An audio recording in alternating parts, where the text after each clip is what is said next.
মানুষ বাধ্য না হলে কেউ ঋণ করে না, ঋণ একটা অভিশাপ। এই সাহাবী মানের লোকদের জানা যায় গিয়ে আল্লাহ নবী যে প্রশ্নটা প্রথম করতেন, এই মাইয়িতের কি কোন ঋণ আছে? এক জানাজার ইতিহাস তো এমন, আল্লাহ নবী তথ্য জানতে চাইলেন ঋণ আছে কিনা, জবাব এলো আছে। পরিশোধের জন্য আল্লাহ নবী বললেন পরিশোধের ব্যবস্থা হচ্ছিল না, আল্লাহ নবী চলে যাচ্ছিলেন জানাজা পড়ানো ছাড়া। আল্লাহ নবী যে ইহুদির কাছ থেকে ঋণ নিয়েছিলেন যথাসময়ে ঋণ পরিশোধ করেছিলেন, কিন্তু দুষ্ট ইহুদি আল্লাহ নবীর পথ আগলে দাঁড়ালো, বলল মুহাম্মদ, ইহুদি বলল মুহাম্মদ আমার ঋণ পরিশোধ করো। আপাতত সেরে পরে হতে জিজ্ঞাসা কি রে কেমনে করি, ঠিক না? আপনি বলেছেন জান্নাত আছে, কোনদিন দেখাতে পারলেন না, বিশ্বাস করলাম। আপনি বলেছেন জাহান্নাম আছে, কোনদিন দেখলাম না, বিশ্বাস করলাম।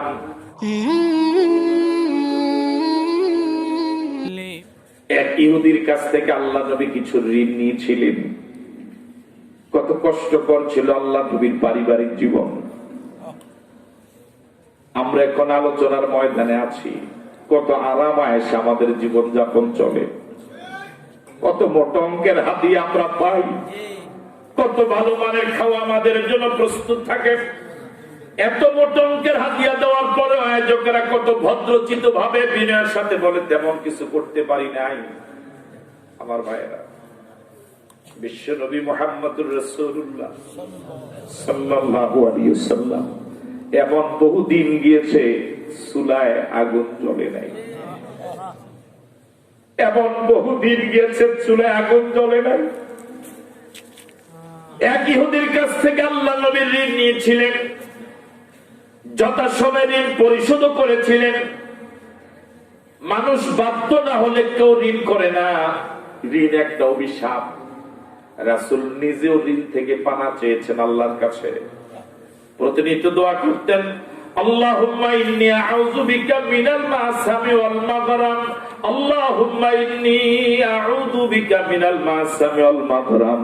ও আল্লাহ, তোমার কাছে গুনাহ থেকে পানা চাই, ঋণ থেকে পানা চাই।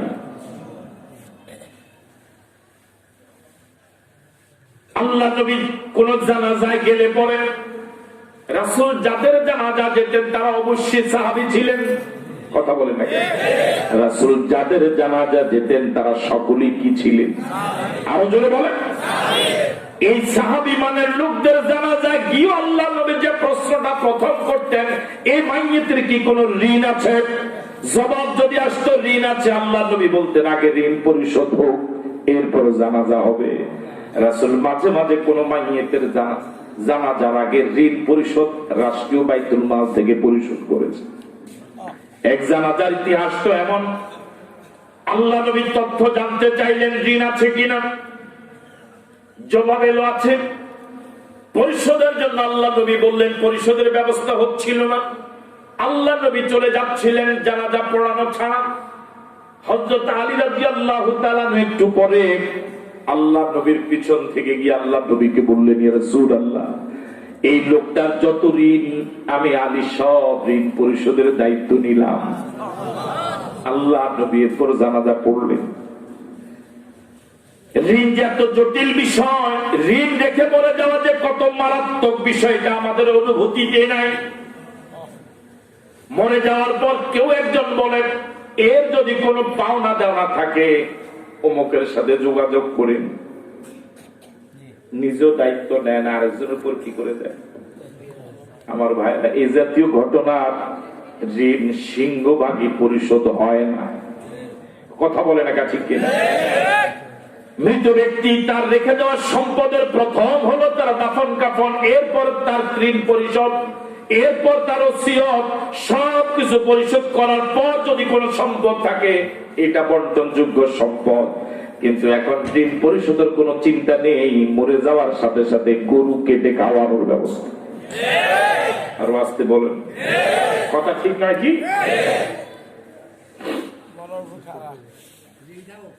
আমার ভাইয়েরা, আল্লাহ নবী যে ইহুদির কাছ থেকে ঋণ নিয়েছিলেন যথাসময়ে ঋণ পরিশোধ করেছিলেন, কিন্তু দুষ্ট ইহুদি আল্লাহ নবীর পথ আগলে দাঁড়ালো, বলল মুহাম্মদ, আরো জোরে বলেন। ইহুদি বলল, মুহাম্মদ আমার ঋণ পরিশোধ করো। আল্লাহ নবী বললেন, আল্লাহর বান্দা আমি তো তোমার ঋণ পরিশোধ করেছিলাম যথাসময়ে।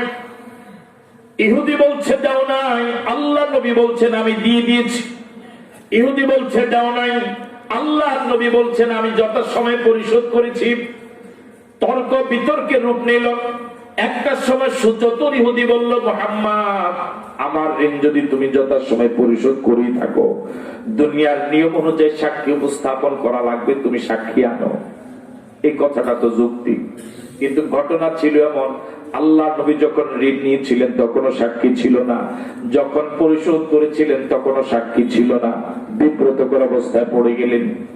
এমন সময় একজন মুসলিম, যিনি মাত্র কয়েকদিন আগে কালেমা পড়ে মুসলমান হলেন, তার কানে যখন বেশি আসলো মুহাম্মদ সাক্ষী আনো, তিনি দুহাত তুলে বললেন, ইয়া রাসূলুল্লাহ আমি এই ঘটনার সাক্ষী। আল্লাহু আকবার। আল্লাহর নবী ওই সাক্ষী হিসেবে যিনি নিজেকে উপস্থাপন করলেন না, মুসলিমকে জিজ্ঞেস করলেন, আল্লাহর বান্দা আমি যখন ঋণ নিয়েছিলাম তখনও তুমি ছিলে না, যখন পরিশোধ করেছিলাম তখনও তুমি ছিলে না, এরকম অদেখা বিষয়ের সাক্ষী তুমি কেমন করে হও? বলুন তো, সত্যিকার অর্থে আমার আপনার জীবনে যদি এমন ঘটনা ঘটতো, আমার ভাইরা যিনি আমার বিরুদ্ধে মামলা দিলেন, আমি কি তার সামনে সাক্ষীকে এভাবে জেরা করতাম? কথা বলে না, ঠিক না? আপাতত সেরে পরে হতে জিজ্ঞাসা কি রে কেমনে করি, ঠিক না? ওই মুসলিম দু চোখের পানি ছেড়ে দিয়ে বললেন, ইয়া রাসূলুল্লাহ কেন সাক্ষী হব না? কিছুদিন আগে আমি মূর্তি পূজারী ছিলাম, নিজ হাতে মূর্তি বানাতাম, মূর্তির গায়ে মেকআপ করতাম, মূর্তির সামনে মাথা নত করতাম। আপনি বলেছেন এই মূর্তিগুলোর গোলামি করা যাবে না, এক আল্লাহর গোলামি করা লাগবে।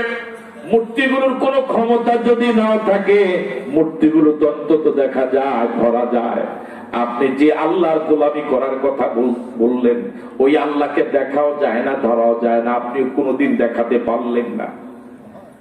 আপনি নবীর কথা দেখা মূর্তিগুলোর গোলামি বাদ দিয়া এক অদেখা আল্লাহর গোলামি শুরু করে দিলাম। আপনি বলেছেন জান্নাত আছে, কোনোদিন দেখাতে পারলেন না, বিশ্বাস করলাম। আপনি বলেছেন জাহান্নাম আছে, কোনোদিন দেখলাম না, বিশ্বাস করলাম। আপনি বলেছেন ফেরেশতা আছে, কোনোদিন দেখলাম না, শুধু আপনি নবীর কথা বিশ্বাস করলাম। আপনি বলেছেন দোকানে দুজন ফেরেশতা আছে, লেখক আছে, কোনোদিন দেখলাম না, শুধু আপনার কথা বিশ্বাস করলাম। আপনি বলেছেন ফুলসিরাত আছে, চিকন চুল থেকে চিকন, ধারালো তলোয়ার থেকে ধারালো, কোনোদিন দেখলাম না, বিশ্বাস করলাম। আপনি বলেছেন কবর আযাব আছে, কোনদিন নতুন কবর পুরান কবর খুঁড়লে আযাবের অস্তিত্ব পাওয়া যায় না, শুধু আপনার কথা বিশ্বাস করলাম। আপনি বলেছেন কবরে ৯৯টা বিষাক্ত সাপ, কবরে এমন বিষাক্ত ৯৯টা সাপ, এত বিষাক্ত সাপ, একটা সাপ যদি একবার পৃথিবীতে নিঃশ্বাস ফেলতো, পৃথিবীতে কোনোদিন গাছপালা তরুলতা কিছু হতো না। কোন নতুন কবর অথবা পুরান কবর খুঁড়লে পরে একটা সাপের অস্তিত্ব পাওয়া যায় না, শুধু আপনি নবীর কথা বিশ্বাস করলাম।